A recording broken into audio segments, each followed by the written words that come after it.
नमस्ते हरिहर, मेरा नाम है शालिनी और आज जन संवाद के विशेष सत्र में आपकी मुलाकात कराने जा रहे हैं विवेक चतुर्वेदी भैया जी से, जिन्हें आप सभी गुड्डा भैया जी के नाम से भी जानते होंगे या ये नाम आपने सुना होगा।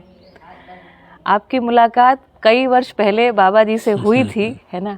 और मैं सत्र के दौरान विवेक चाचा जी को चाचा जी ही कहूँगी, क्योंकि आप भी कानपुर से हैं, हम भी कानपुर से हैं, सीधा संबंध की पहचान चाचा जी के रूप में हुई है। तो सत्र के दौरान मैं इसी संबोधन के साथ प्रस्तुत रहूँगी। तो चाचा जी अपने बारे में कुछ बताएं। नमस्कार, स्वागत है आपका। बहुत आपका धन्यवाद जी। हमारे बारे में ऐसा कुछ खास विशेष नहीं है। कानपुर की एक थोड़ी सी प्रतिष्ठित परिवार, जिसको आज की भाषा में कहते हैं, उसमें जन्म हुआ था जी। और घर में बिजनेस का माहौल था।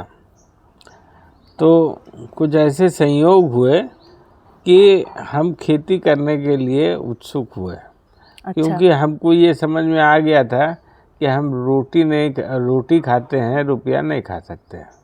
अच्छा, ये बाबा जी से मुलाकात से पहले ही? हाँ, मतलब वो थोड़ा थोड़ा सा बैकग्राउंड था, क्योंकि बहुत सारी चीज़ों को पढ़ने का हमें शौक़ रहा। और जैसा आपसे अभी बात में ये समझ में आया, ओशो को भी हमने बहुत पढ़ा। अच्छा। लेकिन कोई समाधान हमको नहीं मिला, है ना। सही। तो ये एक समस्या रही कि हम क्या करें। हाँ। तो थोड़ा सा बोलने चालने में आप ज़्यादा होशियार हो जाते हैं, हाँ। वाक्पटुता आ जाती है, लेकिन कोई आपके अंदर समाधान नहीं उदय होता। ये तो ठीक बात है ना। तो इस तरीके से फिर हमारी कानपुर में गणेश बागड़िया जी से मुलाकात हुई। वो भी एक संयोग था। अच्छा। तो हमने ये सोचा कि भाई तो वो मित्रता आपकी पहले से थी? हाँ, वो नहीं, ये शायद 99 में हमारी मुलाकात हुई होगी। संबत हमको ज़्यादा याद नहीं रहता है। अच्छा जी। तो वो मुलाकात का भी एक कहानी जैसी है, लेकिन खैर वो कहानी फिर कभी। तो मुलाकात हुई और मुलाकात के बाद हमको लगा कि ये भले आदमी हैं, बच्चों को पढ़ाते हैं, है ना। तो ये लोग आदर्शवादी लोग हैं और ये दुनिया को नहीं समझते हैं। भले लोग तो हैं, हाँ। लेकिन दुनिया को ये नहीं समझते कि दुनिया कैसे चलती है ना। दुनिया को तो हम लोग समझते हैं, है ना। अच्छा। हाँ, मतलब वो कनपुरिया भाषा में, हाँ। कि जूते से चलती है ना। ऐसा जो है कुछ कंक्लूजन था। तो बागड़िया जी से मिलना जुलना बना रहा, है ना। और 2 साल तक ये होता रहा कि अंदर शिविर चल रहा, हम बाहर बैठे हैं। अच्छा। क्योंकि हमको समझने की ज़रूरत नहीं है ना। अच्छा। ये लोग आदर्शवादी लोग हैं, इनको दुनिया की समझ नहीं है। अच्छी बातें करते हैं बस। अच्छी बातें करते हैं, हाँ। और अच्छा सोचते हैं, है ना। 2 साल के बाद हमको धीरे धीरे ये एहसास होने लगा कि ये आदमी कुछ जानता है। अच्छा। असल में वो एक दिन बात ऐसे ही छिड़ गई, तो उन्होंने कहा कि भाई आपके इष्ट कौन है? अच्छा। है ना। तो मैंने कहा कृष्ण है हमारे इष्ट। तो बोले कृष्ण की भक्ति करके आपको क्या मिलता है? तो हमने कहा सुख मिलता है। बोले तो फिर इष्ट क्या हुआ? सुख हुआ। ये बात से हम निरुत्तर हो गए कि अल्टीमेटली हम भक्ति करें, भोग करें, योग करें, है ना, त्याग करें, कुछ भी करें, उससे अंत में पाना तो सुख चाहते हैं, है ना। और सुख की निरंतरता नहीं हो रही, है ना। yes. तो बाहर तो एक्टिंग करते थे, कोई पूछता था क्या हाल है, तो एक स्टैंडर्ड डायलॉग है, क्या हाल है? बोले बहुत बढ़िया, मजे में। मजा में। ठीक है ना जी। और 15 मिनट जब आप उनके साथ बैठिए तो फिर पता लगता है कि यार लड़की नहीं सुनती, और ये है और वो है, और बिजनेस, और ऐसा जमाना ऐसा हो गया, है ना। वो तमाम रोने निकलने लगते हैं। सही बात है। तो ये सारी बातें हमारे साथ भी रहीं। तो उसके बाद जो है धीरे धीरे ये तो तलाश तो हमको थी जी, बागड़िया जी ने एक दिन हमसे कहा कि शिविर करते नहीं हैं, तो उन्होंने हमको जीवन विद्या एक परिचय किताब भेंट कर दी। बढ़िया। हमने वो किताब जो है 2-4 पन्ने पढ़ी और कुछ समझ ना आए, और हिंदी में लिखी हुई, हमको लगता था हमारी हिंदी अच्छी है लेकिन समझ नहीं आ रही है ना। तो ये क्या चक्कर है। खैर कुछ ऐसा हुआ कि उस समय में हमारे पिताजी को हार्ट प्रॉब्लम हुई। अच्छा। हाँ, तो उनको जो है अस्पताल में भर्ती करना पड़ा। तो रात में हम ड्यूटी देते थे, तो बहुत सारे है ना अखंडानंद जी की, इनकी उनकी बहुत सारी किताबें हम लेके गए, रात में हम पढ़ते रहते थे। एक दिन जब कोई किताब नहीं बची तो ये किताब भी रखी थी, जीवन विद्या एक परिचय। तो रात में हमने उसको पढ़ना शुरू किया, और उस रात में पता नहीं क्या हुआ कि जैसे वो किताब अपने आप में खुलने लगी। वाह। है ना। और मैंने मतलब बाबा जी की किसी किताब को आप ऐसे एट लेंथ पढ़ नहीं सकते, है ना, लेकिन मैंने उसी रात में उसको ख़त्म किया। ख़त्म करने के बाद में मेरा तो दिमाग एकदम उलट पलट हो गया कि भाई जो कुछ इसमें लिखा है ऐसा तो हमने कहीं पढ़ा नहीं। हाँ। जैसे पिताजी घर पहुँचे डिस्चार्ज होके, तो हम तुरंत बागड़िया जी के यहाँ पहुँचे। तो ये कपड़े धो रहे थे। तो हमने उनसे कहा कि भाई ये बताइए कि आप कहते हो कि बाबा जी स्कूल नहीं गए। हाँ हाँ, यस, है ना। हाँ। तो बोले हाँ नहीं गए। हाँ। तो हमने कहा एक बात है कि जो कुछ भी इस किताब में लिखा हुआ है ये इस व्यक्ति ने स्वयं देखा है ना, और कोई तरीका नहीं है इस किताब को लिख पाने का। सही बात है ना। तो बागड़िया जी हंसने लगे, बोले अच्छा आप यहाँ तक पहुँच गए। हमने कहा हाँ, ये निश्चित है, इस किताब को लिखने का और कोई तरीका नहीं है ना। तो ये हुआ कि भाई बाबा जी से मिला जाए। तो उसके बाद फिर हमारी एक शिविर था, वो बागड़िया जी और सोम त्यागी दोनों जने थे, मसूरी सिद्ध में हुआ था। ले रहे थे शिविर। हाँ। अच्छा। और उसमें बहुत सारे लोग आए थे, रिम्पोचे जी भी थे, सांगल साहब भी पहली बार आए थे, है ना। मैं कानपुर में एक शिविर कर लिया था, तो बागड़िया जी के वहाँ। हाँ जी। तो उसके बाद हम अपने परिवार को लेके गए, ये राधिका, आनंद, ये सब लोग, है ना, छोटे छोटे बच्चे रहे होंगे एकदम। हाँ। और तब तक हमारा दिमाग तो हिलने लगा था, और बाबा जी को जिसको कहते हैं कि पहचानना शुरू हो गया था। तो उस शिविर में बाबा 2-3 घंटे के लिए मसूरी आए थे। अच्छा। तो 1-2 घंटे का उद्बोधन बाबा जी का रखा गया था। तो बाबा बोल रहे थे, और पता नहीं मुझको क्या हुआ, मतलब जो हमारे साथ नॉर्मली नहीं होता है, क्योंकि हम थोड़ा सा कड़े आदमी, हम रोते होते नहीं हैं, है ना। अपने पिताजी या माताजी के जाने पे भी हम कोई ज़्यादा, लेकिन उस दिन पता नहीं क्या हुआ कि बाबा कह रहे थे, हम पीछे बैठे थे, हम अचानक उठे और हमको बहुत जोर की रुलाई छूटी। अरे। बहुत तेज हम रोए, मतलब अपनी ज़िंदगी में कभी ऐसा हम रोए नहीं होंगे। और बाबा अपनी स्टोरी सुना रहे थे, और मैं वहाँ से चुपचाप उठा और कमरे में आके, और हम जोर जोर से रोने लगे।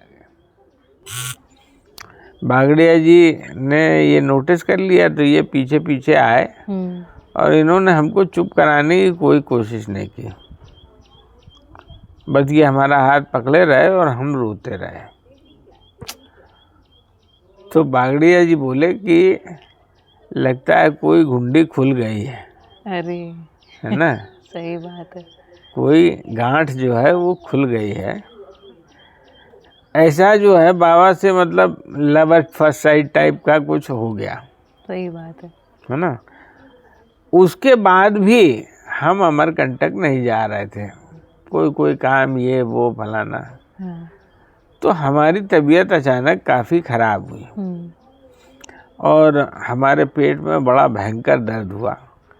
डॉक्टर्स को दिखाया, डॉक्टर्स ने कहा कि ये इन्फेक्शन है, फलाना है, और ये जितनी दवा दें वो दर्द उतना बढ़ता जाए। अच्छा। और पेन किलर्स जो है वो 6-6 घंटे पे खाने पड़ रहे थे। 7-8 दिन जब हो गए तो हमने अपने डॉक्टर जो हमारे मित्र भी थे उनसे पूछा कि भाई मुझको हुआ क्या है। तो उन्होंने कहा देखिए साहब, आपकी एंडोस्कोपी हो गई, कोलोनोस्कोपी हो गई, कुछ दिख नहीं रहा है। तो एलोपैथी की कहती है सीइंग इज बिलीविंग। तो बोले जरा अस्पताल में भर्ती हो जाओ। अच्छा। तो हमने कहा कि इसका मतलब अब आपको तो सी करना है तो आप हमको खोल डालेंगे, है ना। बोले नहीं ऐसा कुछ नहीं है, वो कुछ दवाइयों। हम समझ गए कि सीइंग इज बिलीविंग का मामला है ना। तो ये हमको ये नहीं पा रहे थे कि हमको हुआ क्या है, क्योंकि टेस्ट में कुछ आ नहीं रहा था। तो उस रात में पता नहीं कैसे हमें एक निश्चय हुआ कि बाबा जी के पास चलते हैं। अच्छा। हाँ, बागड़िया जी से हमको ये पता लग चुका था कि बाबा जी इलाज करते हैं। अब अगले दिन सवेरे हमारी पत्नी और सभी लोग जो है बहुत एकदम परेशान हो गए कि इतनी हालत ख़राब है, 10 दिन से कुछ खा नहीं पा रहे हैं, है ना, शरीर में ताकत कम हो गई है। तो ये कह रहे हैं जंगल में जाएंगे। तो हमारे मित्र डॉक्टर्स जो हैं कई हैं, वो सब भी आ गए, बोले पागल हो गए। तो हमने कहा कि हम पागल नहीं हो गए और न किसी आस्थावश जा रहे हैं। हम आप लोगों से पूछ रहे हैं कि भाई हमको क्या हुआ है, इसको बताइए। आप उसका उत्तर नहीं दे पा रहे हो।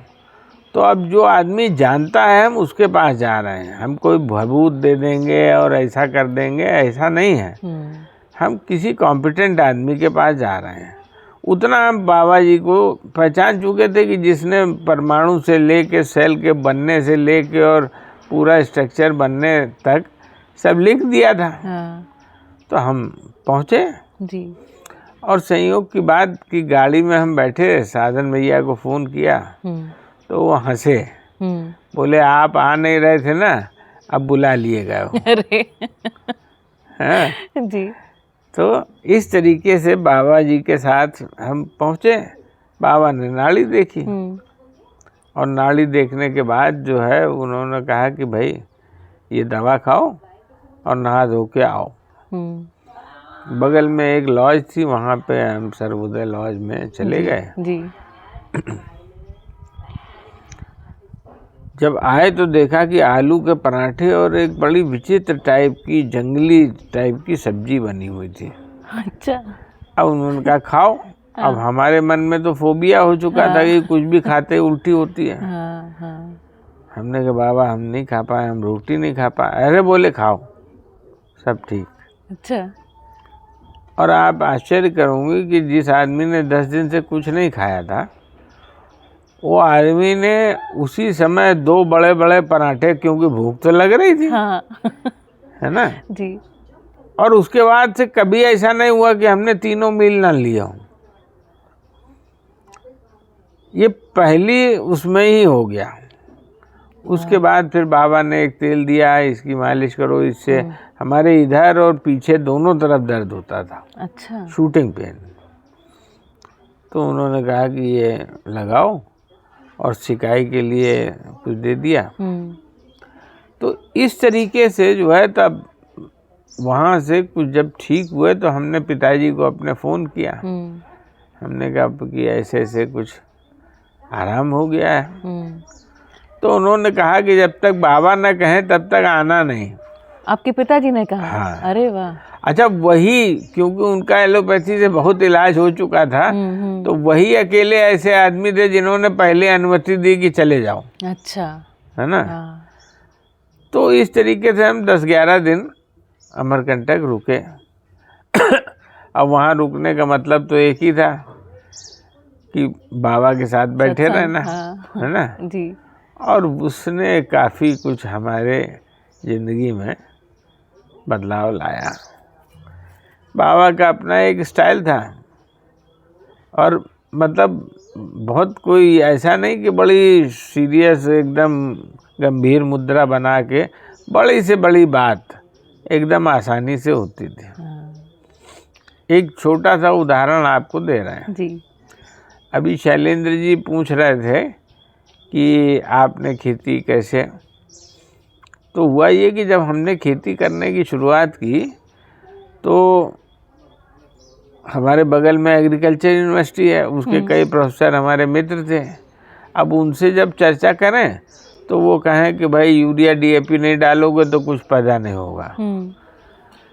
अब हम बाबा जी से बहस करें, हाँ, क्योंकि अभी आश्वस्ति नहीं हुई थी, तो हम बाबा से कहें कि देखिए उन्होंने कहा ऐसा, उन्होंने कहा ऐसा। कई बार ये फ़ोन पे चर्चा हुई, तो बाबा ने कहा कि बेटा खुद देखना सीखो, है ना। खुद देखना सीखो। हाँ, बोले देखो ये जो सिस्टम है हमने आपने तो बनाया नहीं है, बिल्कुल। ये कैसा बना हुआ है इसको देखना सीखो, है ना। तो ये जो वर्षा के जल से ये धरती धुलती है, और इसमें जो अतिरिक्त क्षार है वो उससे बह के नाले में, नाले से नदी में, और नदी से समुद्र तक पहुंचने की व्यवस्था बनी है ना। ये हमने नहीं बनाई है, ये बनी हुई है, हाँ, है ना। इसको ठीक से देखो, इसलिए समुद्र खारा है। अब मुझे ये तो पता था समुद्र खारा है, समुद्र खारा क्यों है ये मुझको पहली बार समझ में आया। वाह। और बस ये हमने अपने में जैसे ही देखा उसी दिन निश्चित हो गया कि ये बिल्कुल सही बात है, धरती को इसकी आवश्यकता नहीं रही, है ना। और फिर बाबा बोले कि देखो बेटा इसी क्षार को हम ला के धरती में डालते हैं, धरती बंजर होने लगता है। उल्टा काम करने की बात हो गई तो। अरे। तो ऐसे जो है ना वो जो भूत था वो एक ही दिन में उतर गया। सही बात है, सही है, सत्य स्थिर हो जाता है। वो जैसे देखते हैं तो अध्ययन का मतलब है देखना, है ना। देखिए ये दृष्टा पद में रह के लिखी गई किताब है, इसको समझने के लिए आपको भी दृष्टा पद में होना पड़ेगा, है ना। दृष्टा का मतलब ये देखना, है ना। देखना मतलब तो ये वास्तविकताओं का वर्णन है, उसको जब आप देखेंगी तो किताब में जो लिखा हुआ है वो उससे मैच करेगा, वो पुष्ट होगा, है ना। Correct, yes. ठीक है ना, तब समझ में आएगा। बढ़िया। तो चाचा जी ये बताइए कि आपकी बाबा जी से मुलाकात हो गई, उसके बाद जैसे आपने कहा एक घटना, आपने प्रश्न पूछा, उत्तर मिला, उसके बाद बातें पुष्ट होती चली गई, स्थिर होती चली गई। तो आपने कैसे पठन किया, अध्ययन किया, क्या आपकी विधि रही? ऐसा हुआ कि जब मुझे पहली बार ये कुछ समझ में आया कि कोई बड़ी चीज़ है, तो मैं लगभग जैसे कहूँ कि थोड़ा दीवाने हो गए, और 3 महीने तक हम समझो कि सब काम धाम बंद कर दिए। अच्छा। और बाबा जी के ऑडियो और किताबें और है ना ये सब, सुबह से शाम यही काम, और उसके बाद पॉइंट्स बनाते थे। और ये था कि बागड़िया जी हैं तो कोई चीज़ पूछनी होती थी चले जाते थे। तो इस तरीके से जो है हमारा अध्ययन, ये अध्ययन शिविर वगैरह हमने कोई नहीं किया जी। कुछ टुकड़ों में गए, बैठ गए थोड़ी देर, मगर हमने तो उससे ये हुआ कि बाबा जी क्या कह रहे हैं और उनका साथ मिलने से वो, और फिर उनकी जो जीना था वो अपने आप में ही एक किताब था। सही बात है, बिल्कुल राजा आदमी थे। हाँ जी। भाई सोचिए सवेरे शाम तक 50 आदमी खाना खा रहा है, रोज चंदा लेते नहीं। एक किस्सा आपको और बता दें। जी जी जी बिल्कुल। जब शुरुआत में बागड़िया जी से मुलाकात हो चुकी थी तो कानपुर में सम्मेलन होने वाला था, तो हम लोग जो है सब तैयारी करने के लिए संस्थान में बैठक कर रहे थे, अचानक एक डाकिया आया। तो उसने एक ड्राफ्ट दिया। अच्छा। तो कुमार संभव बोले कि बाबा जी का कंट्रीब्यूशन आ गया, 10,000 रुपये का ड्राफ्ट था। तो मैं बड़ा चकराया कि भाई बाबा लोग तो पैसा लेते हैं, ये कैसे बाबा हैं कंट्रीब्यूशन दे रहे देने वाले बाबा जी। बोले वो तो हमेशा भेजते हैं। हाँ, तब ये पहली बार समझ में आया कि मामला जो है कुछ और है ना। सही तो बात। इस तरीके से जो है, अच्छा वो ठाठ वाले आदमी थे, कोई भोग विलास नहीं था। हाँ। लेकिन कमी किसी चीज की नहीं। आप बाबा के पास जाते थे हाँ। तो आपको लगता था इतना हो तो आराम से जिया जा सकता है। सही बात है। कभी कभी भी, ये आश्चर्यजनक बात है ना। देखिए उनके साथ रहना अपने आप में बहुत कुछ सिखाता था, जी। है ना। तो 2-4 किस्से हमको सुनाइए साथ साथ। अरे किस्से तो बहुत हैं भाई, और वो तो छोटी सी बात में मतलब दिमाग एकदम घूम जाता था। एक दिन ऐसे बैठे बैठे हमसे बोले, गुड्डा भैया ये समय क्या चीज है। गुड्डा भैया ही कहते थे हमसे। हाँ। समय क्या चीज है। अब हम सोचे नहीं, तो बोले कि समय के बारे में बहुत सारी कल्पनाएं की गई। एक तो ये कि भाई काल, बड़े बड़े विकराल दांत हैं, संसार का भक्षण करने के लिए कोई शक्ति लगी हुई है, हाँ। है ना। और काल बड़ा बलवान, इस हाँ, तरीके की कहावतें हैं। हाँ, हाँ। और दूसरी तरफ जो है वैज्ञानिकों ने टाइम ट्रेवल जैसी कल्पनाएं दे रखी हैं जी। है ना। कि समय में आप इधर से उधर जा सकते हो। हाँ। तो बोले बेटा बहुत छोटी सी बात है, अस्तित्व में 2 क्रियाएं हैं, एक आवर्तनशील है, दूसरी परिवर्तनशील है ना। तो समय क्या है कि आवर्तनशील क्रिया को ध्रुव मानकर परिवर्तनशील की गणना करने का आदमी ने प्रयास किया है। क्या बात है भाई, है ना। क्या बात है। तो दोनों क्रियाएं नित्य वर्तमान है, हाँ। है ना। तो ये हमने अपनी गणना की सुविधा के लिए आवर्तनशील को केंद्र माना, और भाई ये धरती जो है इसकी तरफ घूम रही है, तो उसका जो है एक पैमाना बनाया कि ये 365 दिन हो गए, अब ये दिन रात हो गए, घंटे हो गए, है ना। इस तरीके से तो अस्तित्व में कोई डिवीजन नहीं है। हाँ। ये तो हमारे कल्पना में ही है ना जी। और इसी को हमने सच मान लिया। हाँ। टाइम भाग रहा है, हाँ। है ना। सही बात है, टाइम 0 है, यहाँ तक पहुँच गए, हाँ। है ना। हाँ। ठीक है ना। तो इस तरीके की सही बात तो है। अब बाबा ने जब ये कहा कि बेटा कुछ नहीं, आवर्तनशील क्रिया को केंद्र में रखकर परिवर्तनशील की गणना करने का प्रयास है ना। बात है। तो इतनी बात सुन के, वही इतनी बड़ी बात थी, दुनिया भर की बातें हम सुनते रहे, सारी धूल एक ही बार में साफ। हम तुरंत उठे और सामने नर्मदा मंदिर था, वहाँ तालाब के किनारे जाके बैठ गए, है ना। बाबा के साथ हम कई बार ऐसा करते थे कि भैया कोई महत्वपूर्ण बात हुई तो फिर हम आगे की नहीं सुनेंगे, उतना लेके चले गए पचाने। हाँ, है ना।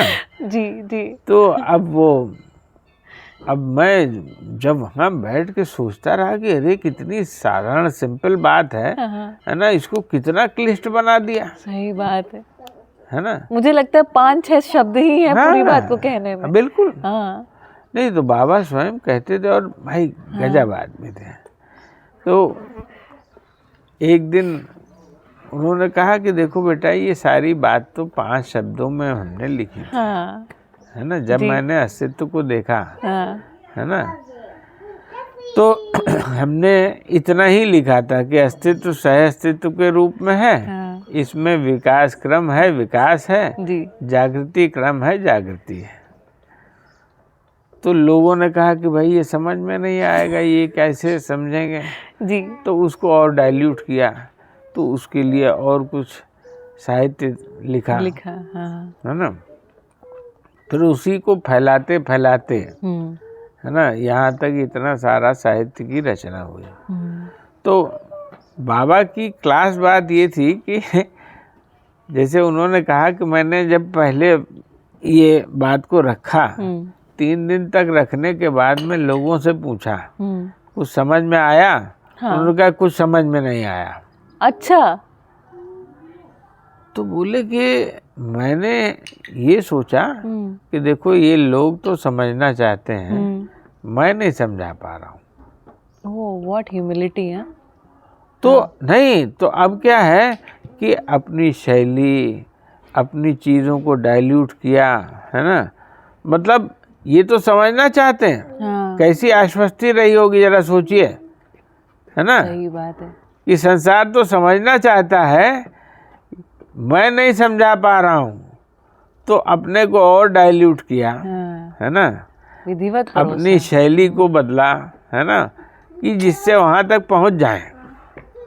बिल्कुल तो सही ये कह अपने रहे हैं। पे काम किया उन्होंने, हाँ, है ना। आप सोचिए कभी कभी बात होती थी उनसे, कितनी बातें अब कहें हम। तो बोले बेटा मैं जब ये वास्तविकताओं को देख लिया तो ये कि इसको पहुंचाने के लिए भाषा की ज़रूरत पड़ेगी। तो मैं हिंदी जानता नहीं था। हाँ, बोले मैं तो इंग्लिश, कन्नड़, संस्कृत, है ना, ऐसी कुछ भाषाएं जानता था, हाँ, उनकी है जो ना। घर में बोलते थे जी। तो हिंदी हम जानते नहीं थे, लेकिन मैंने सोचा कि हिंदी में लिखने से हिंदी ज़्यादातर लोग देश में जानते हैं, तो वो ज़्यादा सुगम रहेगा। तो बोले हमने फिर हिंदी को सीखा। अच्छा। तो हिंदी को सीखने के क्रम में मैंने ये पाया कि हिंदी भाषा लिंग दोष से ग्रसित है। ये बात ठीक है। अब सोचिए, हमने कभी ये सोचा ही नहीं था कि हिंदी में ये दोष है। नहीं, दोष तो है है ना? जी। कटोरी, कटोरा, खिड़की, हाँ, दरवाजा, ये नहीं, तो है धरती ही। घूम रही है हाँ, और सूर्य घूम रहा है, हाँ, यस, है ना? बिल्कुल है जी। तो लिंग बना दिया, हाँ, ठीक है ना। हाँ, तो ऐसा, तो बोले मैं फिर उस लिंग दोष को हटा दिया। वाह। इसीलिए लगता है कभी कभी कि जैसे ये भाषा, ये जो लिखा हुआ है इसमें ग्रामेटिकल एरर्स हैं, जबकि एक्चुअली वो लिंग दोष से मुक्त भाषा लिखी हुई। क्या बात है, क्या बात है, मतलब सोचो जरा। और मैं अपने को हिंदी का बड़ा जानकार, हमको ये नहीं ध्यान था कि ये तो लिंग दोष है इसमें, हाँ, है ना। नहीं है, ये तो है बिल्कुल। और कैसा लिखा है जरा सोच के देखिए। ऐसा मतलब जब समझ में आने लगे, एक दिन हमसे बोले हुड्डा भैया अब तुमसे बात हो सकता है। अच्छा। हाँ, तो हमने कहा कि वो कैसे? बोले बेटा अब तुम वस्तु को पहचानना शुरू कर दिए हो, हाँ, है ना, अब बात हो सकता है। तो शब्द से इंगित वस्तु, तो उन्होंने ऐसी बात कही। सांगल साहब आए थे जी, है ना मिलने, तो परिचय हुआ। अच्छा, भाषा शास्त्री हैं, अच्छा, तो वो लिंग्विस्ट है, हाँ, है ना। यस। भाषा का क्या अर्थ है, वहाँ से बात शुरू हुई, है ना जी। अब ये बोले कि ये तो बाबा हमने सोचा नहीं। बोले बेटा भाषा का मतलब है सत्य भाषना चाहिए। हम कोई सच्चाई आपसे कहें आप तक कन्वे हो जाए, यही भाषा का प्रयोजन है ना। बिल्कुल। तो बोले बेटा एक बात समझ लो कि दुनिया की सारी भाषाओं के सारे शब्द किसी न किसी वास्तविकता को इंगित करते हैं। तो वस्तु को जानने से जानना होता है, शब्द से जानना होता ही नहीं। होता नहीं है। ठीक है ना। तो किसी भी शब्द को सुनो तो उससे इंगित वस्तु को अस्तित्व में खोजो, है ना। किसी भी शब्द को सुनो तो उससे इंगित वस्तु को अस्तित्व में ढूंढो, है ना, मिलेगा। मतलब वहाँ पर ध्यान ले जाओ, ध्यान को लगाओ, बस, जिसको बस, बाबा जी कहते हैं मन को लगाओ, हाँ, ध्यान लगाओ, वही, ध्यान दो। तो वस्तु को ढूंढिए, वो वस्तु का साक्षात्कार होगा। बहुत सुंदर। ठीक है ना, उससे जानना होगा। तो अब बोले देखो बेटा संस्कृत में इतना बड़ा ग्रामर को तैयार किया, है ना, इतना बड़ा व्याकरण की, है ना, जी।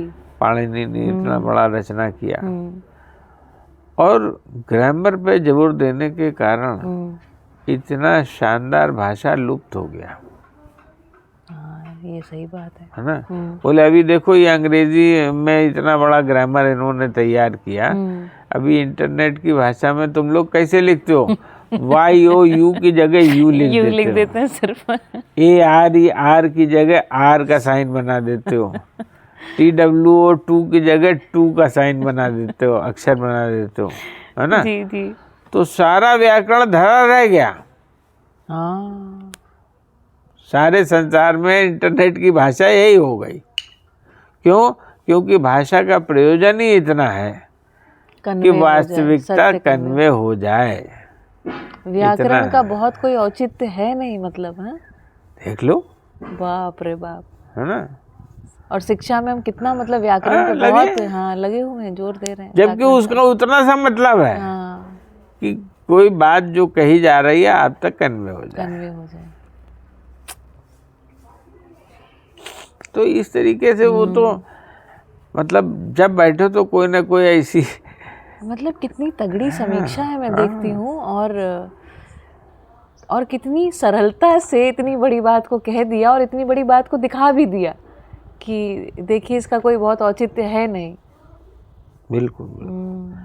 अरे वो मतलब उनके साथ बैठने से सारी धूल जो है ना झड़ने लगती थी। सही बात है। अच्छा, ठाठदार आदमी थे, जी। खिलाते पिलाते जोर करते, डांटते भी थे। अच्छा, है ना, ठीक से डांटते थे। एक दिन अच्छा बाबा से क्योंकि कोई दूरी नहीं थी, है ना, कोई दूरी हम लोग नहीं महसूस करते थे, तो कुछ भी पूछ लेते थे। तो तुमको एक किस्सा हम सुनाए भी थे कि बाबा से हमने पूछा कि बाबा आप डांटते क्यों हैं, इतने जोर का डांटते हैं आप। बोले बेटा ये टेक्निक है। अच्छा। हमने कहा आप तो कहते हो हमें क्रोध नहीं आता है, तो ये डांटते क्यों? बोले बेटा ये टेक्निक है, हमारी बात पे आप ध्यान नहीं दे रहे हो, है ना, आपका ध्यान इधर उधर भटक रहा है, तो कभी वॉल्यूम को ऊंचा करता हूँ। जी, वो ऐसे ही बोलते थे। ठीक है ना। जी। फिर देखता हूँ आप फिर भी नहीं तो कुछ नीचा करता हूँ, है ना। तो ये टेक्निक का प्रयोग करता हूँ, है ना। मतलब वो तो हर बात में कुछ ना कुछ मिल जाता है। सही बात है, वॉल्यूम ऊंचा नीचा करके ध्यानाकर्षण करवा लिया। जी। तो इस तरीके से मतलब वो तो उनके साथ बैठना रहना खाना, है ना, ठाठ वाले आदमी थे। मतलब एक दिन हम बाबा को लेके कानपुर आ रहे थे, रात में ट्रेन रहती है जी। तो बाबा तो फ्री स्टाइल आदमी, वो जो सामान रखने वाली ट्रॉली है उसी पे लेट गए। अच्छा। हाँ। ट्रेन आने से उठाना, ठीक। अच्छा, अब हमको भी थोड़ा सा आदर्शवाद का भूत चढ़ा था सब के साथ रह के। तो हम अपना बाबा का सबका सामान लिए और यूं यूं करके अरे बोले बेटा कुल्ली ले लिया जाए, है ना, ना इतना ठीक नहीं है ना, ये सब भी इसी के लिए बैठे हैं। सही बात है। ठीक है ना, ले लिया जाए। बहुत बढ़िया। तो वो आदर्शवाद तो पास छू नहीं पाता था। एक दिन अंजनी भैया ने हमको किस्सा बताया। बोले हम तो वहाँ से जुड़े हुए थे अपने वो जो शांति कुंज, गायत्री विद्या। तो बोले हम लोग बाहर कुछ खाते पीते नहीं थे, और बड़ा वो एक बंधन था। बोले हम लोग अमरकंटक से रायपुर आ रहे थे बाबा जी को लेके, तो रास्ते में बोले वो दुकान जो दिखता है ना उधर रुकना। अच्छा। समोसा बहुत अच्छा बनाता है और चाय भी बहुत अच्छा मिलता है। अच्छा, है ना। अब बोले हमारे को तो संकट हो गया कि यार क्या करें कैसे करें। अरे लाओ ना भाई। हाँ जी। अब बोले उस दिन जो हमने समोसा खाया चाय पी सारे बंधन कट गया। बहुत बढ़िया। हाँ, वो आदर्शवाद तो छूता नहीं था छूता उनको। नहीं था। हाँ, बड़ी एकदम प्रैक्टिकल आदमी थे। सही बात है। कहीं ना कहीं हम, मुझे लगता है आदर्शवाद बहुत तगड़ा जकड़े रहता है लोगों को। अरे जकले रहता है। रण सिंह भैया हाँ हमारे सामने, बताइए, बाबा जी उनके गुरु हाँ। है ना, और रण सिंह भैया का वो बड़ा आदर भी करते थे। जी। अब ये डांट रहे हैं। अच्छा, बाबा जी को। हाँ, हाँ ओ बाबा जी, हाँ ओ यो नाली पकड़े बैठे रहोगे, हाँ। हाँ? जी। और ये अभियान कैसे चलेगा? हाँ और वो हंस दे, हाँ। मरीज देखा, दवा ववा दी, जी है ना, जी। फिर अपना फिर लगी चर्चा शुरू, जी। है ना। क्योंकि बाद में समझ में आया कि इनको तो चंदा लेना नहीं है, हाँ, है ना। तो गाय का अभियान है। हाँ, तो वो अपनी दम से करेंगे। जो अभियान चलाना है उसके लिए स्वार्जन। सही बात। तो ये सब मतलब, वरना मल्टीप्लाई नहीं होगा। एक दिन हमको बुला के पूछे, गुड्डा भैया तुमको क्या लगता है? हाँ। मैं कोई विशेष आदमी हूँ? अच्छा, फिर? तो हम सोचे, फिर सोच के हमने कहा कि नहीं बाबा आप सामान्य। बोले बिल्कुल ऐसा ही है। हाँ। बस ध्यान दिया मैंने, तुम दोगे, तुम भी समझ जाओगे, कोई खास बात नहीं है। ध्यान नहीं दे रहे, इतनी सी बात है। सही बात है। हाँ। ध्यान नहीं दे रहे हैं। हाँ। ना, बोला आदमी ध्यान बस, नहीं बस। दे पाया। वो ध्यान का कारण क्या है कि जो हमने मान रखा होता है ना, वो चश्मा हमारी आंख पे चढ़ जाता है। सही बात है। एक दिन बाबा जी से बात हो रही थी, कुछ पार्टिकल फिजिक्स पे हम पूछ रहे थे। जी। बोले बेटा बड़ा सामान्य बात है, वस्तु को उसकी स्थिति में देखने का विज्ञान पे कोई जुगाड़ नहीं है ना। तो बिना कुछ ना कुछ उसको अपनी स्थिति से हिलाए डुलाए, बोले इसको खींच के तोड़ा, बोले इतना टेंसाइल स्ट्रेंथ है, इतना ये है, यानी उसमें आवेश पैदा किए बिना उसको जांचने की कोई व्यवस्था नहीं है। तो वो तो आवेशित गति का अध्ययन होता है, स्वभाव गति का तो होता ही नहीं। सारा अध्ययन जिसको अभी हम विज्ञान मान रहे हैं, कुल मिलाकर आवेशित गति का अध्ययन हुआ। ऐसा ही है ना। तो अभी आप देखो ना, अपन लकड़ी को बॉयलर में जलाते हैं तो कहते हैं कि बिजली पैदा हुआ, है ना, एनर्जी पैदा हुआ। वो बीज से पेड़ जो बन गया, है ना, वो भी तो कुछ हुआ है ना, उसको काउंट नहीं करते।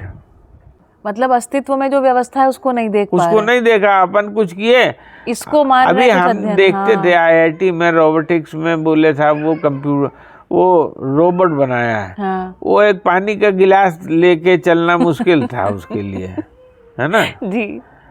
और हम लोगों का शरीर, ये फ्री की मशीन मिली हुई है, सुई उठाते हैं अपन। सही बात है। ठीक है ना, इसको हम काउंट नहीं करते हैं।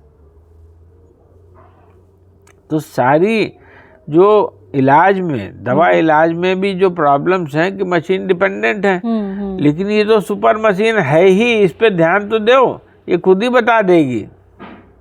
सही बात है ना। इस पे ध्यान नहीं देते, बाहरी टेस्टों पर निर्भर हो जाते हैं। वो इससे इंफीरियर मशीन है। इंफीरियर को श्रेष्ठ मान के चलेंगे, कहाँ पहुंचेंगे? संकटग्रस्त होना स्वाभाविक है। तो ध्यान देने की जरूरत है। सही बात है। खेती पाती ये जितनी चीजें हमने बनाई, बाबा बहुत हमको प्रोत्साहित करते थे। जी। है ना जी। और वो मतलब वो उनका जोर रहता था कि जीने का रास्ता निकले। जी। है ना। तो चाचा जी ने जो भी चीज़ें, विकल्प के नाम से आपने कुछ एक, है ना, बहुत सारी चीज़ों पर शोध किया है, उसका लिंक आपको डिस्क्रिप्शन बॉक्स में नीचे मिलेगा, तो आप वहाँ पर जा कर के देख सकते हैं। देखिए वो भी एक अष्टांग योग टाइप का है। खेती के 8 अंग हैं। जी जी जी, बताएं थोड़ा। जी बिल्कुल। तो पहली चीज है बीज। जी। दूसरी चीज़ है जुताई, जी। तीसरी चीज़ है बिजाई, चौथी चीज़ है निदाई, पांचवी चीज़ है पानी, छठी चीज़ है खाद, सातवीं चीज़ है कटाई, आठवीं चीज़ है मड़ाई, थ्रेशिंग, है ना। इस तरीके से 8 अंग हैं। तो ये 8 अंगों के ऊपर हम लोगों ने कुछ कुछ प्रयास किए हैं जी। कि बिना फॉसिल फ्यूल को जलाए, है ना, ये सारे काम कैसे किए जा सकते हैं, है ना। उसको हम लोगों ने नाम दिया विकल्प का। अच्छा। है ना। और फिर इसके आगे की कड़ी अपने आप जुड़ गई कि जब सामान पैदा होने लगा तो उसके बाद हमारी बहू और हमारी बेटी, मतलब भतीजी हमारी, ये लोग एक विकल्प आहार करके स्टोर भी चलाते हैं। अच्छा। तो इस प्रकार की अपनी चीज़ों को और किसानों की चीज़ों को उत्पादन हाँ करने का वो कुछ प्रयास है। हाँ। बहुत बढ़िया, बहुत बढ़िया। तो मतलब कौन से भाग पर, मैं थोड़ा और पूछ लेती हूँ इन बिंदुओं को लेकर के। आपने क्योंकि मुझे बताया था कि कुछ एक बिंदुओं पर जब हम प्राकृतिक खेती या ऑर्गेनिक खेती की बात करते हैं तो कुछ बिंदुओं पर निश्चित रूप से ध्यान दिया है, लेकिन आपका एक आकलन उसमें आपने ये कहा कि वो एक्चुअली खर्चे का कम वाला हिस्सा है, खर्चे का एक बड़ा भाग है जहाँ पर हमको मजदूर चाहिए होता है। वही सारी बातें वो शैलेंद्र जी से हुई ना जी, कि भाई हम ये जोड़ना शुरू करें कि हमारा कहाँ खर्चा ज़्यादा होता है। तो पता लगता है कटाई मड़ाई में सबसे ज़्यादा खर्चा है, है ना। फिर निदाई में उसके बाद नंबर आता है। इस तरीके से ये क्रम बनाना पड़ेगा और उसको कैसे रोका जा सकता है, तभी खेती वायबल होगी। वरना एक बीज से सैकड़ों बीज पैदा होते हैं, हजारों बीज पैदा होते हैं। सही बात है। और उस काम में घाटा हो रहा है तो इसका मतलब ये हमारी अकुशलता है। यस, बहुत सही कहा। हम भले 10,000 साल से खेती कर रहे हैं लेकिन कुशलता पूर्वक नहीं कर रहे हैं। नहीं, वो जो सिस्टम था उसमें शरीर का और पशु का श्रम था, अभी वो सारा खेल खत्म हो गया है। है ना। तो अभी जो खेती है वो वायबल नहीं रह गई है, क्योंकि हर चीज़ बाहर से आनी है, उस पर हम डिपेंडेंट हैं, उसके दाम बढ़ जाते हैं, उससे पर्यावरण पूरा नष्ट हो रहा है। तो होलिस्टिकली जब हम सोचेंगे तो हर आयाम को देखते हुए टेक्निक को डिज़ाइन करना है। बहुत बढ़िया, ठीक है। मतलब मानव श्रम करे लेकिन अति श्रम ना हो जाए, और अति श्रम को बचाने के लिए फिर फॉसिल फ्यूल्स ना हो जाए। वही मशीन का मतलब यही है कि आपके श्रम का ऑप्टिमम आपको वो मिल जाए, ऑप्टिमम जगह पर पहुंच जाए। बिल्कुल ठीक बात है, बहुत बढ़िया। देखिए, बिना सोचे समझे के सारे काम हैं। देखो, हम लोग जिस देश में रहते हैं 140 करोड़ की आबादी है ना। हमको बड़ी मशीन नहीं चाहिए, क्योंकि आप बड़ी मशीन लाते हो और खेती से बड़ा कोई रोजगार नहीं है ना। फिर आपको नरेगा चलाना पड़ता है, रोजगार दें। पहले छीना, फिर बोले गांव में रोजगार प्रोवाइड करेंगे। अब इसको अकलमंदी कहेंगे क्या? कि बैल से जुताई होती थी, है ना, निराई होती थी, कटाई होती थी, उस सब की जगह ले आए बड़ी मशीनें। एक कंबाइन हार्वेस्टर 3,000 आदमी की रोटी छीन लेता है। अच्छा, हाँ, 3,000 आदमी का रोजगार, ठीक है ना। तो वही जिन पे भूमि नहीं थी, है ना, उनका काम आपने छीन लिया। छीनने के बाद उनको भाई पेट तो था, तो पलायन किया। अब जमींदार रोते हैं कि खेती में आदमी नहीं मिलते। सही बात है। एक तरफ ये भी कह रहे हैं कि रोजगार नहीं है और दूसरी तरफ कह रहे हैं कि हमारे पास आदमी नहीं मिलते हैं। तो आदमी को तो हमें नहीं भगाया। तो इसलिए होलिस्टिक सोचना पड़ेगा। मशीन के डेवलपमेंट में भी होलिस्टिक सोचना पड़ेगा। और ये भाई बाबा जी की कृपा से कुछ इस टाइप की दृष्टि का विकास हुआ हम लोगों में भी। सही बात है, बढ़िया। तो इसके बारे में और जानकारी हम ले ही सकते हैं अन्य वीडियो के माध्यम से। वापस चलते हैं पुनः, है ना, अध्ययन की तरफ, है ना। किस विधि से, मतलब आपने कहा एक दीवानगी छा गई, 3 महीने सब काम बंद, यही चल रहा है। तो वो मुझे लगता है अभी तक चल ही रहा है। क्या स्थिति है अभी, कहाँ पाते हैं अपने आप को? उससे क्या है जी, कि शब्द से इंगित वस्तु को हम जो पढ़ते थे, थोड़ा सा पढ़ें, एक पैरा पढ़ा, है ना, अब ये वस्तु को ढूंढना शुरू किया। जैसे कोई उदाहरण देते जाइए, मुझे वो बड़ा अच्छा लगा आपने जैसे समय वाला बताया ना। नहीं, अब जैसे क्या है कि जीवन की 10 क्रियाओं की बात होती है। हाँ जी। है ना? तो शालिनी जी आप भी अध्ययन कर रही हैं, है ना? तो मेरी तो आदत ये थी कि कोई भी शब्द सुना कि भाई चयन, आस्वादन, हाँ भाई करते हैं, दिखने लगा, है ना? ये दिखना ही समझना है। बिल्कुल ठीक है ना? तो अभी क्या है कि एक शब्द आया कि चिंतन। अब मैं इस क्रिया को अपने में ढूंढूं, भाई ये क्या क्रिया होती है? हाँ? तो कुछ समझ में ना आए, मतलब चयन, आस्वादन दिख रहा है, तुलन विश्लेषण, चित्रण भी दिख रहा है कि हम ये मशीन बनाए तो पहले अपने चित्र बनाए, है ना? फिर उसको इम्प्लीमेंट किए। तो ये चिंतन क्या क्रिया है? ये हम बहुत सोचते रहे। फिर मैंने 2-1 लोगों से, अपने साथियों से पूछा, तो उन्होंने बड़ा वो किताबी टाइप का जवाब दिया जिससे हमको संतुष्टि नहीं हुई। है ना? फिर हम संयोग से अमरकंटक गए। तो हमने बाबा से पूछा, तो बोले तुमको क्या लगता है? हमने कहा बाबा ये तुलन की क्रिया है, हमको ऐसा लगता है कि ये तुलन विश्लेषण की ही क्रिया है। है ना? तो बड़ा खुश होकर पीठ ठोकी, है ना? बोले बिल्कुल ठीक बेटा, बस उसकी दृष्टि बदल जाती है ना? तो उसमें न्याय, धर्म, सत्य का आधार आ जाता है ना? सत्य के आधार पे सबसे पहले सोचना शुरू होता है। तो अर्थ को जानना का मतलब यही है कि प्रयोजन को पहचानना। तो ये चीज क्यों हुई मेरे साथ, है ना? ये घटना क्यों हुई, है ना? इसके प्रयोजन को पहचानने से, है ना, आपको समझ में आता है। और आपकी पीड़ा, मान लीजिए कोई घटना हुई है, उसके पीछे कोई प्रयोजन है ना? पीड़ा का भी एक प्रयोजन है। पीड़ा हुए बिना आदमी ध्यान देता ही नहीं, ऐसा आदमी का डिजाइन है ना? एक बात थी। तो ये उसका प्रयोजन है। तो इस तरीके से हमारा ये कहना है कि पहली चीज तो वस्तु को ढूंढा जाए, शब्द से इंगित वस्तु को, है ना, अस्तित्व में ढूंढा जाए, अपने अंदर भी, अस्तित्व में भी, है ना? और दूसरी बात कि जब हम जीने का मॉडल बनाते हैं तो हम वास्तविकताओं के करीब आते हैं, है ना? तो वो सब कुछ दिखने लगता है, वही अध्ययन है। एक छोटी सी बात आपको एक और स्मरण सुनाते हैं। बाबा जी के साथ BHU गए थे जी। तो मैंने उनसे पूछा कि बाबा एक बात बताइए कि मतलब आपने ये परमात्मा को पहचाना कैसे? हाँ जी। कैसे ये आपको वो हुआ?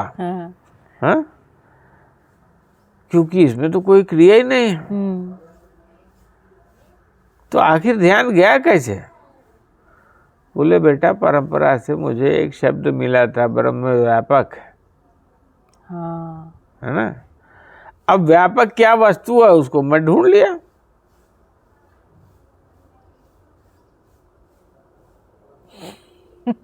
वही बात है ना कि शब्द मिला है, ध्यान दो, अस्तित्व में वस्तु है। ठीक है ना? तो उस वस्तु को ढूंढने से ही अध्ययन होगा ना, तर्क से अध्ययन नहीं होगा।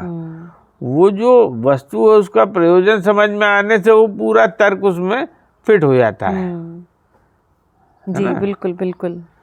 तो अब थोड़ा बहुत जो कुछ भी हम ध्यान दे पाए, उसके आधार पर जो कुछ भी कर पाए उतना आपसे शेयर कर रहे हैं। और वही बात है कि भाई ये हमारा सौभाग्य था कि उनके साथ जीते जागते जीने का हमको मौका मिला। तो वो हमारे लिए बहुत सुखद क्षण है ना? सही बात। तब था ये हमारा भाग्य। ठीक है ना। नहीं बहुत बढ़िया है एकदम। मैं बहुत सारे जो आपने स्मरण सुनाए उनको सुन करके बहुत खुशी हो रही है। और मैं जब आपको देख रही हूँ ना, आप याद करते जा रहे हैं बाबा जी को, और खुशी जो है ना आपकी अलग ही नहीं, वो दिखाई तो पड़ रही है। ओहो, वो खुशी का पिटारा ही थे, पिटा रही थे। है ना। हाँ, बहुत बढ़िया। तो और अभी जो हम नए अध्येता भाई बहन हैं, है ना, जिन्होंने बाबा जी से मुलाकात भी नहीं करी है, लेकिन हाँ दर्शन के प्रति बहुत एक रुचि से बहुत मन लगा करके अध्ययन कर रहे हैं, तो क्या उनके लिए कुछ मैसेज, कोई संदेश, कुछ? देखिए, आपको सीधा मैसेज वही है ना, अस्तित्व में वस्तु को ढूंढो, बस। है ना, वस्तु के मिलने से ही वो शब्द आपको समझ में आएगा। जी जी। एक छोटे सा उदाहरण, हमने आपसे कहा चिलचिले का पेड़। हाँ, चिड़चिड़े का पेड़, जी। अब ये चिलचिला क्या चीज है हाँ। है ना, कौन सी चीज का नाम है चिलचिला, इससे तो कुछ समझ में आएगा नहीं। जब मैं आपको वो पेड़ दिखाऊंगा कि भैया ये है जिसका नाम है चिलचिला, जी तब समझ में आ जाएगा। तो वस्तु का ही बोध होता है। बहुत सही बात, ठीक है ना। तो नाम से जानना नहीं होता, वस्तु को जानने से जानना होता है। तो वस्तु को ढूंढा जाए, ठीक है ना, बस वही अध्ययन है। बढ़िया बढ़िया, ठीक है ना। तो बाबा जी ने जो लिखा है ना, अधिष्ठान की साक्षी में, है ना जी। तो अधिष्ठान कौन हुआ? मैं हुआ। हाँ। तो मुझ में ही तो दिखेगा, है ना। और अनुभव की रोशनी में, हाँ। यानी किसी अनुभवी व्यक्ति ने आपका ध्यान दिलाया है ना, तो उस बात का स्मरण अपने स्मृति में रखते हुए वस्तु को पहचानना, है ना जी।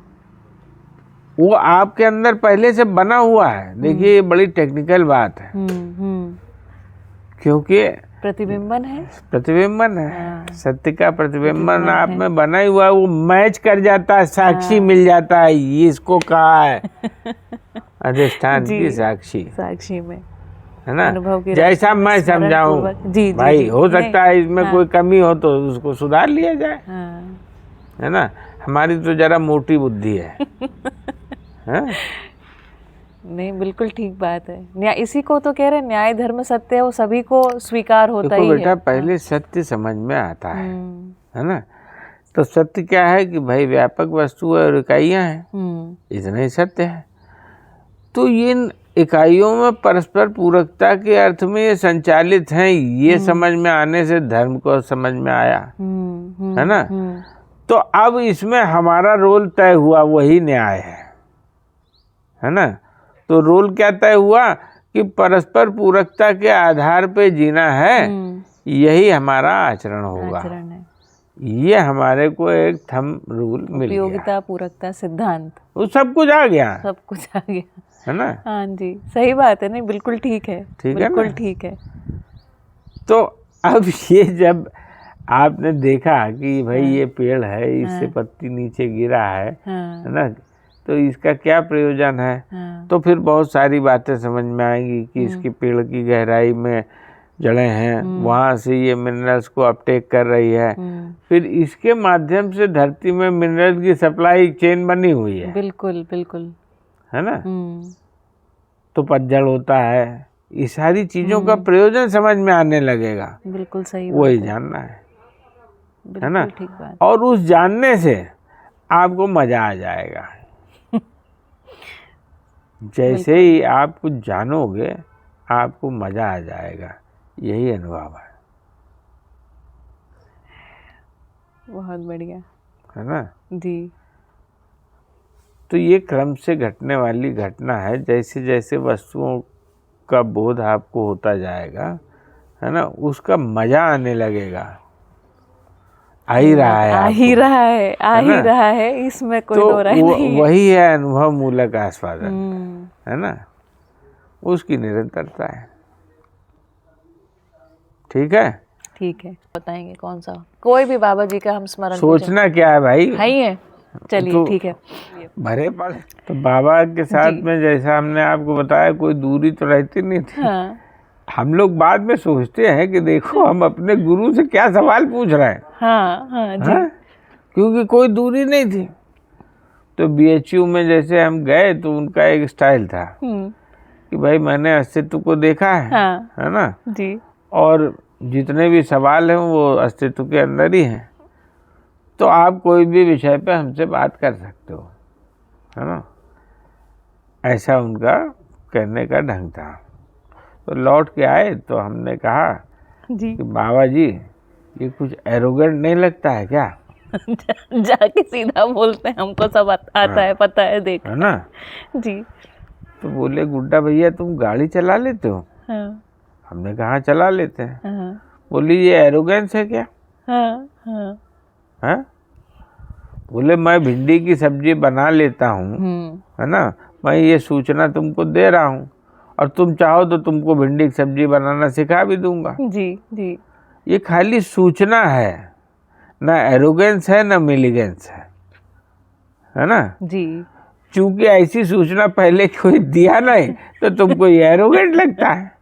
हम तो सिर्फ इतने बता रहे हैं कि भिंडी की सब्जी हम बनाना जानते हैं, है ना, तुम चाहोगे सिखा देंगे। हाँ। तो ये एरोगेंस भी नहीं है, मिलीगेंस भी नहीं है। अब ये जरा सोच के देखो कि क्या बात है। ये सूचना हमने दी है, चूंकि ऐसा पहले नहीं सुना तुमने, तुमको एरोगेंट लगता है। ये खाली एक इन्फॉर्मेशन है ना। बहुत बढ़िया। तो ऐसा उनके साथ तो जब भी बैठो तो कुछ ना कुछ मिलता ही था। बहुत बढ़िया। ठीक है ना। जी जी जी बढ़िया। तो चाचा जी बहुत बहुत धन्यवाद, है ना, आपने समय दिया। समय के साथ साथ ये जो आपने बहुत सुंदर सुंदर हमको बातें बताई ना, बहुत सरलता से बाबा जी के साथ आपके जो कन्वर्सेशन हुए, और उसमें से आपने, मुझे लगता है, कई प्रश्नों को भी बिना पूछे उत्तरित किया, जो हमारे भाई बहनों के बहुत सारे प्रश्न रहते हैं सत्र के दौरान भी। तो बढ़िया, है ना, धन्यवाद। और चाचा जी कानपुर में रहते हैं, आपके फार्म पर हम कभी भी आ सकते हैं? हाँ हाँ बिल्कुल बिल्कुल। तो आप सबका स्वागत है। वहाँ पे हम एक घर ऐसा बनाने जा रहे हैं जी, है ना। फिर वहाँ पे भी कुछ आगे सोच रहे हैं कि कुछ न कुछ अध्ययन केंद्र बनेगा। अरे वाह, क्या बात है। तो वस्तु का अध्ययन होगा, वस्तु का अध्ययन, है ना। किताब से सूचना पाकर अस्तित्व में वस्तु को ढूंढना, बिल्कुल, और साथ में ढूंढ सकते हैं। जी ठीक बढ़िया है। जी, बहुत बहुत धन्यवाद। और जनक ने बहुत अच्छे से हमारा, है ना, पूरा इस सत्र को रिकॉर्ड किया। ये धैर्यवान आदमी, धैर्यवान है। तो जनक आपका भी खूब खूब धन्यवाद। चलिए, मुलाकात होगी अगले सत्र में, तब तक के लिए सभी को नमस्ते। हरि हर। नमस्ते। हरि हर। हरि हर। चलिए, है ना, थोड़ी सी बातें चाची जी के साथ भी करेंगे। तो चाची जी बताइए, चाचा जी जब पहुंचे होंगे, है ना, बाबा जी के पास, आप उनके साथ ही रहे, तो आपने एक वो यात्रा को भी देखा होगा, आपको शायद आश्चर्य हुआ होगा कि कहाँ जा रहे हैं, क्या है। नहीं, ये तो सही बात है कि जब हम लोग पहली बार बाबा जी से मिले, हमने पहले मसूरी में भी उनका जो है किया, जी शिविर नहीं किया, एक सम्मेलन जैसा था जिसमें बाबा जी आए थे और उन्होंने अपनी जीवन का पूरा कई चीज़ें बताई, वृतांत सुनाए, कई हम लोगों में सुने। और मैं सच बताऊं, मुझे अच्छा बहुत लगा, लेकिन मुझे थोड़ा सा आश्चर्य हुआ उनकी बातें सुन के, क्योंकि कभी हमने, जो हमारे हस्बैंड हैं गुड्डा भैया, वो इतने भावुक कभी भी किसी भी बात पे नहीं हुए थे। जिस बात, मतलब वो उठ के सत्र के बीच में उठ के चले गए और थोड़ी देर तक वो आए नहीं।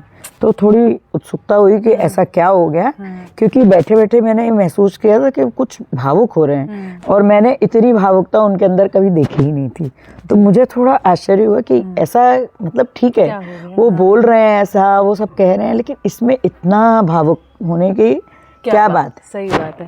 तो वो हमारी समझ से परे था। तो लेकिन बाद में जब मैंने पूछा इनसे, तो इन्होंने मुझे कहा कि तुम अभी पहचान नहीं रही हो कि तुम किससे मिल रही हो। वो हमें समझ में आ गया है, लेकिन तुम पहचान नहीं रही हो। तो हो सकता है हमारी समझ जो है उतनी नहीं है जितनी इनकी है, उतनी हो सकता है उतनी गहराई से, और वो हमने नहीं, वो हमारे दिल में, मतलब इतना अंदर गया ही नहीं। हमने सुनी बात जैसे और सबकी सुनते हैं, ऐसे सुनी।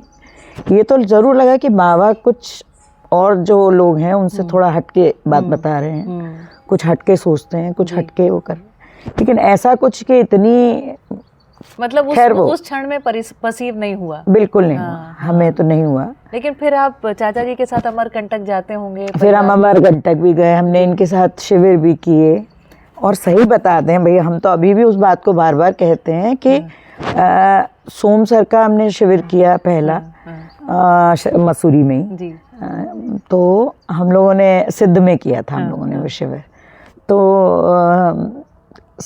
शिविर के बाद जरूर मतलब वो जो अब जब अपना वो होता है कि आप अपना वो बताइए एक्सपीरियंस, तो उसमें ज़रूर एक बताते बताते ज़रूर भावुक होते हैं। मतलब मेरे ख्याल में वो 90% 95% तो भावुक हो ही जाते हैं बताते बताते। बट मैंने उनसे अलग से ये ज़रूर कहा कि पता नहीं सर, आप लोग जो बता रहे हैं हम लोगों को लगा बहुत अच्छा, लेकिन जैसे हम सोचते हैं तो हम ये सोचते हैं तो हम 90% 95% अपने जीवन में अपने परिवार के साथ उसी तरह रह रहे हैं। जी। तो इसलिए हमें कुछ ऐसा नहीं कि जो एकदम आके जैसे लगता है ना लोगों के, ऐसा लगा नहीं। मतलब लगा कि ये बात बहुत अच्छी है और हो सकता है कि अगर और अंदर तक इसके जाएं, बहुत गहराई में जाएं तो कुछ और निकले। तो उन्होंने हमसे बस एक छोटी सी बात कही कि अगर आपको सबके साथ रहते हुए किसी पीड़ा का कभी भी अनुभव नहीं होता तो समझिए आप परफेक्ट हैं, फिर तो कोई बात नहीं।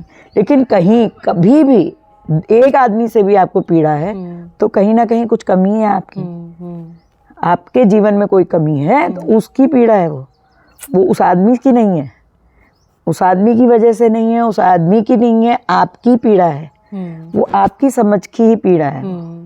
तो वो हो सकता है कि उतना जो है आपको करना पड़े, और ये भी हो सकता है कि आप अच्छी तरह अपना जी रही हो, ये भी नहीं ज़रूरी है। तो हमने कहा नहीं, ये बात तो हो सकती है कि हाँ कभी कहीं तो ऐसा खटकता है कि नहीं ये क्यों, ऐसा क्यों। उसमें कभी हम लोग जैसे ये आप दूसरे को दे दें लीवे कि भाई ठीक है इसकी समझ कम है, वो चीज़ हम लोगों के पास अभी कम है। हम लोग इस चीज़ को कम समझ पाते हैं कि इसकी समझ कम है इसलिए इसने ऐसा कहा। वो तुलना तो हम लोग करते हैं कि हम ऐसा किया तो इसने हमारे साथ ऐसा क्यों किया, अपेक्षा बनी रहती है। तो वो चीज़ तो कमी, तो वो हो सकता है उस पार्ट में हम लोग कम पड़ जाते हो। वो लेकिन मुझे लगता है वैसे सामान्य रूप से भी देखें चाची तो महिलाएं जो है ना संबंध निर्वाह के सुख को तो काफ़ी मुझे लगता है महसूस करती हैं। देखिए हम बताएं आपको, ये परिवार में निर्वाह बेसिकली जो है ज़्यादातर महिलाओं को ही करना पड़ता है, करती ही हैं स्वेच्छा से भी, मतलब खुशी ज़्यादातर महिलाओं को करना पड़ता है, क्योंकि देखिए सारा जितनी भी व्यवस्था है वो महिलाओं को ही करनी पड़ती है। आदमी सपोर्ट करते हैं आपको, बट सारी व्यवस्था जो है, जो ये आज हमें बता रहे थे, वहाँ बता रहे थे कि हमने कहा कि ये खेतों में जैसे आप वो करते हैं ना कि सारे आपने निकाल लिए उसका और कंपोस्ट नहीं डाली और वो नहीं करा, तो जैसे हम कहते हैं गाँव में से महिलाओं को आप निकाल लीजिए थोड़े दिन और आप रहिए बिना महिलाओं के, तब आपको पता चलेगा कि कैसा गांव हो जाता है, ऐसे ही खेत हो जाता है अगर आप उसको सपोर्ट नहीं करते हैं। मतलब तो वही वाली बात है कि अगर ये लोग कहते हैं तो ठीक है, मतलब बिना औरतों के, जैसे ये लोग कहते हैं वो बात सही कि महिलाएं मल्टीटास्कर ज़्यादा होती हैं, क्योंकि हम लोग एक समय में बच्चों को भी देखते हैं, भोजन पानी भी देखते हैं, अपना भी देखते हैं, अपना व्यवहार अपना वो सब भी देखते हैं, सही बात है, सब करते हैं। बल्कि आप लोगों के परिवार में भी कितना निर्वाह करना है वो सब हम ही लोग करते हैं बेसिकली। बिल्कुल आप लोग सपोर्ट करते हैं, मतलब वो एक इनबिल्ट है उसमें, मतलब कुछ ऐसा नहीं है, ज्यादातर महिलाओं में वो इनबिल्ट क्वालिटी होती है। मुझे लगता है कि एक आदर्शवादी जो परंपरा रही उसमें काफी ठोक बजाया गया है बस, महिलाओं को, बस। तो हमें थोड़ा तो सा हमें वो धैर्य भी है उतना, हो जाता है, और थोड़ा वो उस चीज की जो कहते हैं ना कि एक हमारी योग्यता भी है उस चीज की। तो चाची मैं एक प्रश्न आपसे करती हूँ, बाबा जी जब आपको मिले या आपके साथ कभी तो कन्वर्सेशन हुई होगी जब आप कभी गए होंगे, तो बाबा जी कैसे प्रोत्साहित करते थे, कैसे इन सब बिंदुओं पर ध्यान दिलाते थे? कुछ आपके साथ कोई कन्वर्सेशन हुई हो जहाँ से कुछ प्रेरणा हुई हो, ध्यान गया हो, या आपको लगता हो कि हमको ये बात अगली पीढ़ी को बतानी है तो हम उसको सुनने के लिए तत्पर हैं? ऐसे तो बाबा जी के साथ ऐसे बहुत ज़्यादा संपर्क तो हमारा नहीं रहा, मतलब हम इनके साथ जाते थे और ये बहुत समय उनके पास बैठते थे, हम तो सच बता दें बहुत थोड़े समय उनके पास रहते थे। हालांकि हमें उनकी ये बात बहुत अच्छी लगती थी कि उन्होंने इतना बड़ा जो एक दर्शन सबके लिए दिया, उन्होंने अपने परिवार के किसी भी सदस्य को उस चीज़ के लिए कोई दबाव नहीं बनाया। वो खुद ही अपने आप कहते थे कि जब मैंने ये चीज़ पाई तो मैंने चाहा कि मैं अपने परिवार वालों के साथ शेयर करूं, वो करूं, लेकिन जब मुझे लगा कि बाहर के लोग ज़्यादा उत्सुक हैं तो मैंने बहुत आराम से उन लोगों को वो चीज़ दी। बिल्कुल। तो मुझे लगता है ये अनन्यता का प्रमाण है ना? ये मतलब उनको कभी भी ऐसा, उनको जैसे वो वसुधैव कुटुंबकम वाला फील, वो उनके साथ तो पक्का था। क्योंकि उनको कभी भी मेरा तेरा और ये सब वाला फीलिंग वो रही नहीं कि मेरा परिवार है। हम लोग जाते थे तो हम लोगों को कभी ऐसा नहीं लगता था कि हम कोई बाहरी लोग हैं। हम लोग भी बिल्कुल घर की तरह ही रहते थे, उनके साथ बैठ के भोजन कर रहे हैं। तो वो, और जो भी आता था हमें बड़े आश्चर्य भी होता था कि जो भी आया तो वो अम्बा बुआ से कह देते थे, अम्बा दीदी नाश्ता लाओ इनके लिए। तो हम लोग सोचते थे अम्बा दीदी किस हिसाब से नाश्ता बनाती होंगी, क्योंकि लेडीज को सबसे पहले यही दिमाग में आता है कि आप कोई चीज़ है भाई एक हिसाब से बनाएंगे। अब वो बेचारी कैसे इतना सबको मैनेज कर लेती थी, ये उनका भी बहुत बड़प्पन है। और हम देखते थे सुबह से 5:30 बजे, अगर हम लोग कभी कभी 5:30 बजे भी पहुँचे तो अम्बा दीदी खड़ी हैं, और रात में वो लगातार पूरे टाइम सबको खाना देना, सबके लिए वो करना। यहाँ तक कि बाबा बुलाते थे, अम्बा जी देखो इसकी नाड़ी, ये देखो इसका ये है, ये लिखना है। तो हम सोचते थे ये कैसी महिला है जो बिल्कुल मतलब एक पैर पे खड़ी रहती हैं और पूरे टाइम भैया वो दौड़ती रहती थी। मुझे तो चाची ये लगता है वो दौड़ती चलती नहीं, वो फ्लोट होती हैं। वो बिल्कुल ही भैया, वो मतलब बिल्कुल वो है। उनकी जो सेवा है ना, और जो एक तरीका है वो बहुत उसमें सीखने, सब कुछ सीखने लायक है। और बाबा तो खुद कहते थे कि ये जो है बिल्कुल नर्मदा का साक्षात रूप है। क्या बात है। अम्बा बुआ के लिए कहते थे ये बात। वो फ्लो ही होती वो है। सही में। और मतलब हम तो अभी भी जैसे मिलते हैं तो हम यही कहते हैं, अब वो काफ़ी अवस्था भी है, ऐसी नहीं हमसे बड़ी हैं, लेकिन बहुत भैया उनमें एनर्जी जैसे कूट कूट के भरी है। और वो सबका इतना मतलब दिल से स्वागत करती हैं कि आपको जाके हमेशा अच्छा ही लगता है एकदम। जी जी जी। तो मैं प्रश्न पे पुनः आती हूँ कि आपको पढ़ने के लिए, सीखने के लिए प्रोत्साहित करते थे बाबा? हाँ बिल्कुल बिल्कुल। उन्होंने खूब मतलब वो अपनी तरफ से उन्होंने कई चीज़ें, और लेकिन हम सच बता दें, हम अपने को यह सोचते हैं कि हम लोग तो बहुत अच्छी हिंदी जानते हैं, बहुत अच्छा मतलब सब चीज़ पढ़े लिखे हैं, कोई ऐसी बात नहीं। लेकिन उन्होंने मुझे एक किताब दी थी और उन्होंने कहा बेटा ये पढ़ के आना और कल सवेरे अपन लोग इस पर बात करेंगे। तो उन्होंने हमें जो है जो किताब दी, हमने रात में बैठ के थोड़ी देर हमने पढ़ी, हमने दोबारा पढ़ी, हम बिल्कुल अपना माथा पकड़ के बैठ गए। हमने कहा भैया ये क्या है, हमारी तो समझ से बिल्कुल परे। हमने इनसे कहा भी कि हमने कहा हमें तो एक भी चीज़ समझ नहीं आ रही। तो कह रहे हैं कि अच्छा आप सो जाओ, जाके सुबह बाबा को यही बता देना। तो हम गए सुबह, तो बाबा पूछे कि क्या बेटा पढ़ा कुछ? तो हमने कहा जी बाबा पढ़ा। तो बोले कि समझ में आई? हमने कहा बाबा कुछ भी नहीं समझ में आया। तो बोले क्यों? हमने कहा हो सकता है बाबा हमने उतना ध्यान ना दिया हो। तो बोले यही बात है, ध्यान नहीं दिया। ध्यान का ही सारा खेल है। आपने ध्यान दिया होता तो ऐसा कुछ भी नहीं है। ऐसा कुछ भी नहीं है जो ना समझ पाओ। तो हमने कहा हो सकता है बाबा, अपनी तरफ से हमने पूरी कोशिश की, लेकिन हमें तो नहीं समझ में आया। ये बहुत अच्छी बात बताई है ना। और मुझे आप चाचा जी पहले बताते थे, इनको कहते थे विदुषी हो समझ जाओगी, है ना। वो बात मैं सोच रही थी आप बताएं, लेकिन अब मैं ही बता देती हूँ। तो ये बात मुझे लगता है बहुत महत्वपूर्ण है कि अगर ध्यान देंगे तो समझ जाएंगे। मानव सब कुछ को समझ सकता है, ये तो बाबा जी कह ही रहे हैं, है ना। तो मुझे लगता है सभी के लिए ये एक बात बहुत प्रेरणा स्रोत है कि ध्यान दोगे तो समझ जाओगे। ध्यान दो, ध्यान देना है। बहुत बढ़िया। एक अंतिम सवाल आपसे, चाचा जी जो भी मतलब एक अध्ययन में लगे, फिर अपना सब कुछ काम हम छोड़ के दूसरे मतलब एक इस उत्पादन में भी लग गए, जो भी है ना, तो इसमें आपका सहयोग तो रहा ही निश्चित रूप से। आपको क्या खुशी के क्षण रहे, मैं वो जानना चाहती हूँ। क्योंकि एक व्यक्ति जो अध्ययन में लग गया, उसमें जो बदलाव होते हैं उसका एक दृष्टा भी होता है ना। एक पति पत्नी संबंध में ये तो रहता ही कि हम एक दूसरे की ज़िंदगी के दृष्टा रहते हैं। तो वो थोड़ी सी खुशी या जो भी कोई बिंदु हो उसको शेयर कीजिए हमारे साथ। जब हमारी शादी हुई तब तो ये बिज़नेस करते थे जी। और बिज़नेस में काफ़ी अच्छा भी करते थे। तो खूब पैसे वैसे मतलब कमाए इन्होंने, अच्छी तरह वो किया। जब धीरे से इन्होंने ये बात कही हमसे कि एक दिन के हम ये अपना बिजनेस बंद करेंगे अब, और उस टाइम बिजनेस बहुत अच्छा था इनका, काफ़ी अच्छे उस पर थे, तो ये बोले अब हम अपना ये काम बंद करेंगे। तब हम लोग, तो हमने इनसे कहा कि मतलब ये सोच समझ के फैसला लिया है, क्योंकि भाई गृहस्थी भी है अपनी, बच्चे भी हैं जी। तो बोले हमें देखो ऐसा है कि हम ये सोचते हैं कि इतना खेती में जी।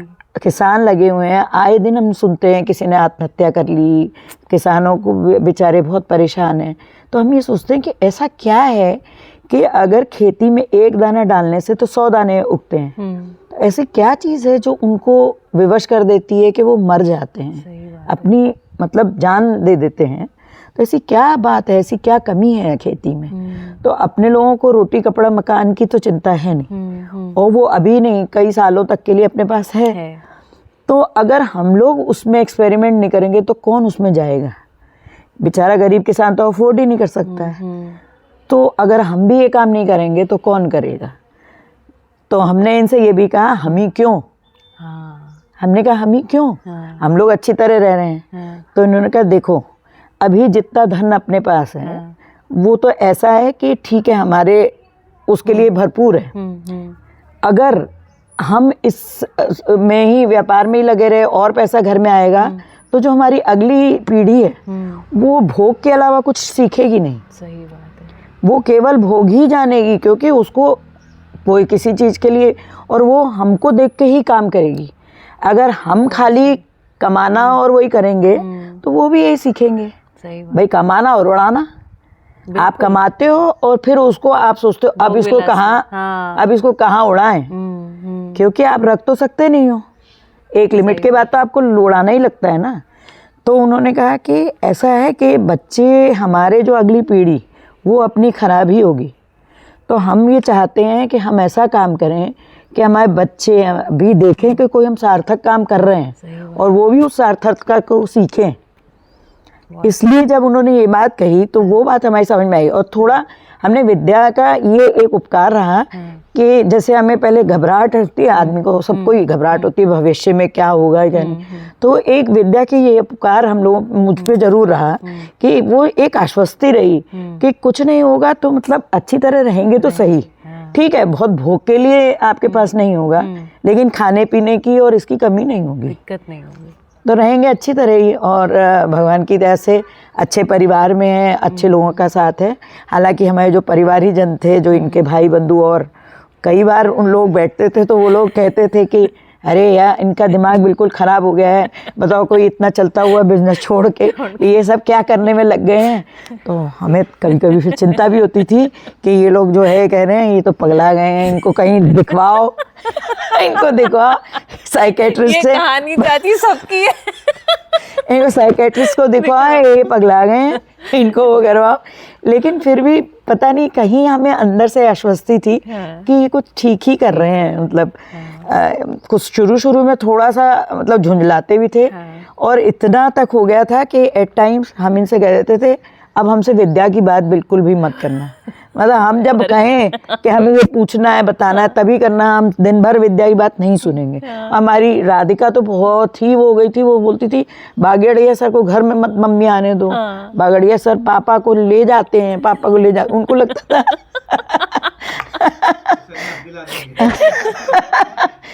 तो ये थोड़ा सा हो रहा। लेकिन ये मन में हमारे ये भी लगता था और बराबर इन लोगों से मिलते भी रहते थे, कहीं ना कहीं आना जाना, कहीं शिविर में कहीं वैसे, तो सब लोगों से मिलना जुलना रहता था। तो ये लगता था कि नहीं अच्छा ही काम है, कुछ अच्छे ही उसमें जा रहा है और ठीक ही होगा सब। बढ़िया। तो आश्वस्ति फलीभूत हुई अभी? हाँ, तो बिल्कुल। बहुत साल हो गए। बिल्कुल हुई। हमारा बेटा जो है वो IAS ऑफिसर बनना चाहता था और वो दिल्ली कॉलेज ऑफ इंजीनियरिंग से उसने इंजीनियरिंग करी है। वैसे पढ़ने में बहुत अच्छा और बहुत बढ़िया लड़का है। तो उसने इंजीनियर इसके लिए तैयारी की IAS के लिए, तो इन्होंने ही उसको काफ़ी बार डिस्करेज ही किया कि देखो नौकरी चाहे कोई भी हो, तुम टॉप की नौकरी करोगे, IAS टॉप की नौकरी है, बट नौकरी नौकरी ही है। इसलिए मैं चाहता हूँ कि तुम जो है कुछ अपना सोचो, अपना दिमाग लगाओ, तुम में इतनी क्षमता है कि तुम कुछ करोगे अच्छा। तो उसने प्रीलिम्स क्लियर कर लिए थे, लेकिन पता नहीं उसको क्या वो हुआ, उसने इंटरव्यू में बिल्कुल मतलब वो इंटरव्यू बेमन से किया तो वो पास भी नहीं हुआ उसमें। मतलब हुआ, उसकी रैंक काफ़ी नीचे थी, इसलिए उसने कहा कि मतलब नौकरी कुल मिलाकर के फिर नहीं हुई। तो फिर उसने कहा कि नहीं, तो हमने उससे कहा भी, हमने कहा देखो अभी भी जब शुरुआत हुई थी तो दोनों में इतनी बहस होती थी एट टाइम्स कि हम ये कहते थे भैया तुम दोनों एक काम में तो लगो नहीं, क्योंकि भाई दिन भर लड़ाई होती है, इसलिए भैया तुम अलग काम करो, पापा को अलग करने दो। तो बोला नहीं मम्मी आप समझती नहीं हो, वो बहस तो होगी हाँ, क्योंकि एक जनरेशन से दूसरी जनरेशन का थोड़ा सा गैप तो होएगा ही, लेकिन वो सोचते बहुत अच्छा है। बट ये होता है कि वो सोचते ज़्यादा हैं और वो जल्दी जल्दी प्लान करते हैं कि ये कर लो ये कर लो, मुझे एग्जीक्यूशन में टाइम लगता है और वो जो गैप होता है ना उसकी बहस है वो। तो वो चलेगी थोड़े समय, लेकिन आप करने दो, वो सोचते अच्छा है और उनका जो है मार्गदर्शन वो ज़रूरी बहुत है हम लोगों के लिए।